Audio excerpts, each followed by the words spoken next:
Это программа интервью, и мы поговорим о профилактике гриппа и ОРВИ, а также грамотного подхода к лечению. У нас в гостях заведующая приемным отделением Республиканской клинической инфекционной больницы, кандидат медицинских наук Эльвира Мингазова. Эльвира Миноксановна, здравствуйте. Здравствуйте.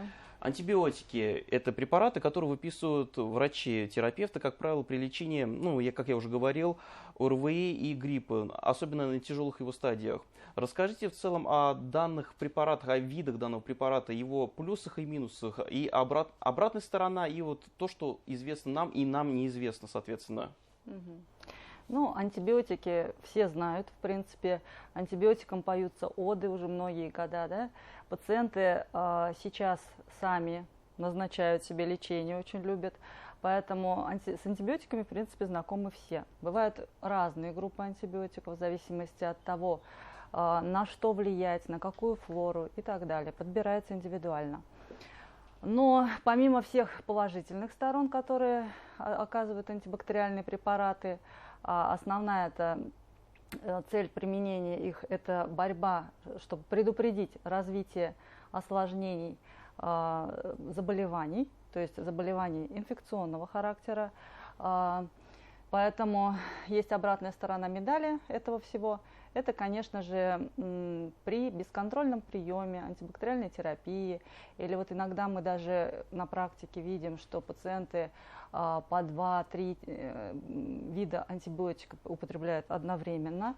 Естественно, из этого возникают осложнения в виде аллергических реакций, которые мы очень часто наблюдаем, как вот у детей, так и у взрослых, в виде грибковых поражений желудочно-кишечного тракта, также слизистой полости рта, дисбактериозов, то есть антибиотик-ассоциированных диарей, с которыми потом пациенты обращаются во все инстанции в поисках помощи от сложившейся ситуации.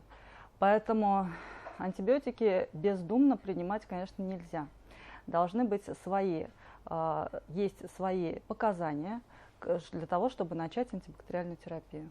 А вот много людей, как вы уже говорили, приходят к вам, приезжают, и которым, к сожалению, вот начинаешь их лечить, а вот препарат, антибиотик, допустим, не действует, допустим, на лечение той или иной болезни, или как в целом?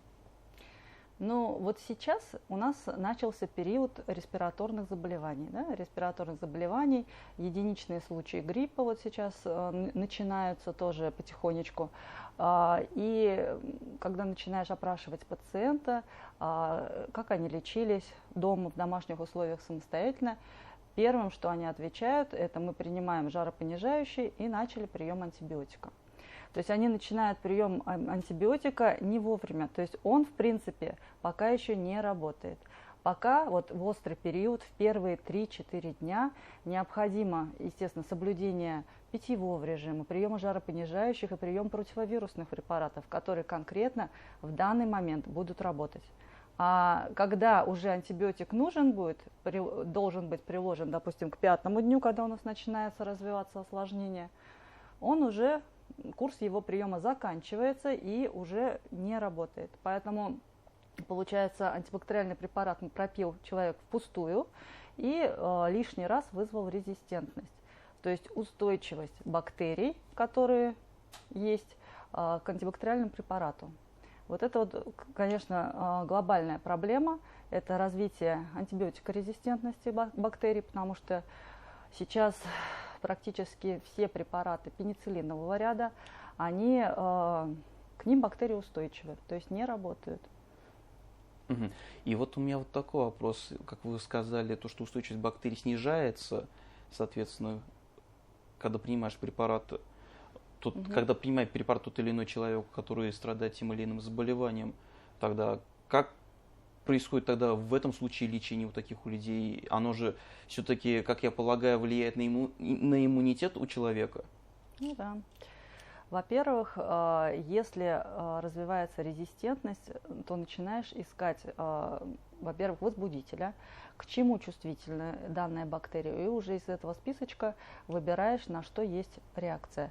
Если, естественно, бактерия устойчива ко многим, приходится применять препараты дорогостоящие для того, чтобы не допустить дальнейшего развития этих осложнений, которые могут в дальнейшем привести к летальному вообще исходу.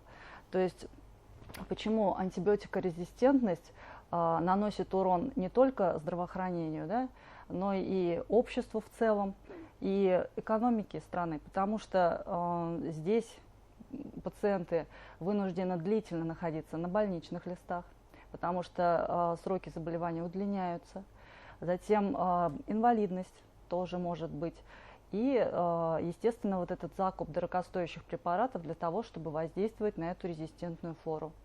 То есть ущерб со всех сторон. То есть человек решил самолечением заняться, и это может привести и в копеечку, и в ущерб своему здоровью. Конечно, конечно.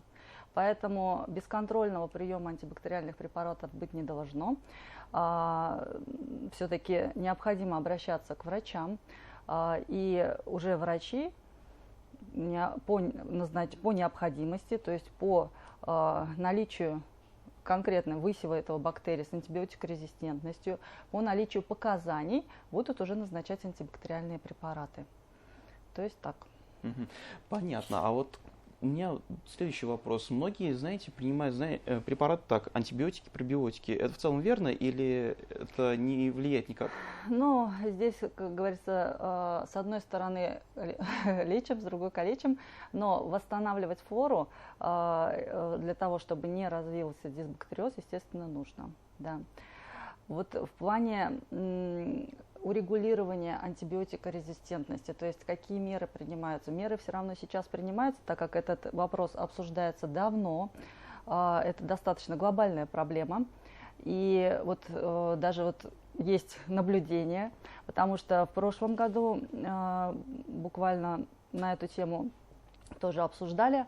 В аптеках ввели запреты. Вы, наверное, сами даже встречались. Да. То есть сейчас антибиотик без рецепта купить невозможно. Обязательно фармацевт или провизор при покупке препарата требует рецепт. Это раз. У нас в стационарах ввели комиссию, где рассматриваются рационально назначен антибиотик или не назначен, или нерационально. То есть ужесточается контроль. И, в принципе, вот спустя год я могу сказать, что такого, как было в прошлом году, вот на самом деле вот, применение антибактериальных препаратов прямо с первого же дня самовольно, то есть сами, без обращения к врачу, сейчас встречается гораздо реже. Есть, конечно, такие случаи, но реже. В прошлом году это было вот практически больше половины. То есть у граждан растет самосознание уже и понимание? Ну, во-первых, ограничение к доступу, то есть без рецепта они не получают. А чтобы получить рецепт, естественно, нужно обратиться к врачу, и врач уже выписывает по необходимости. Ну, вот это вот все-таки ужесточение мер привело в положительную сторону. И, как я полагаю, вот даже если, при таком случае, если человек, вот, условно говоря, много принимает антибиотики, и он даже не сможет вылечить даже пневмонию, как я полагаю, да? Но если возбудитель вот этой пневмонии устойчив ко многим, может быть такой вариант. Да, вот у нас сейчас такая проблема, наблюдается устойчивость микобактерий туберкулеза к антибактериальным препаратам, которыми лечились пациенты, в принципе, длительное время. То есть это достаточно серьезная проблема, но в плане чего? Потому что сейчас, вот в последние десятилетия, новых антибиотиков не создают. То есть если раньше новые группы создавались, сейчас, в принципе, новых пока не введено никаких. Поэтому вопрос решения вот этой задачи, это опять-таки финансовый. То есть это будут затраты на те препараты, доступ к которым достаточно сложен, и они очень дорогостоящие. И у меня вопрос такой, а сколько уходит на восстановление, я имею в виду времени, чтобы человек полностью был здоровым и вновь он мог, допустим, если уже заболел, принять антибиотик по назначению, естественно, врача и уже вылечиться? Или как в целом проходит, вот сколько времени требуется? Но в данном случае антибиотик нам будет препятствовать развитию осложнений в дальнейшем. То есть если на фоне, вот, допустим, возьмем вирусную инфекцию, переносит вирусную инфекцию, первые 4-5 дней влияет вирус. Дальше начинают присоединяться осложнения в виде бронхита, что часто встречается, отита, синусита. И если на антибиотик начнем где-то с 4-5 дня, в принципе, осложнение дальше не разовьется. То есть уже угаснет в течение 4-5 дней. То есть в среднем срок лечения где-то займет дней 10. В зависимости от заболевания. Да. Но это я вот говорю про респираторные вирусные инфекции. Если здесь пневмония, здесь все индивидуально, конечно. Здесь зависит и сам фон, фоновые заболевания, которые человек приобрел за всю жизнь, и образ жизни, и все остальное. То есть тут все индивидуально решается.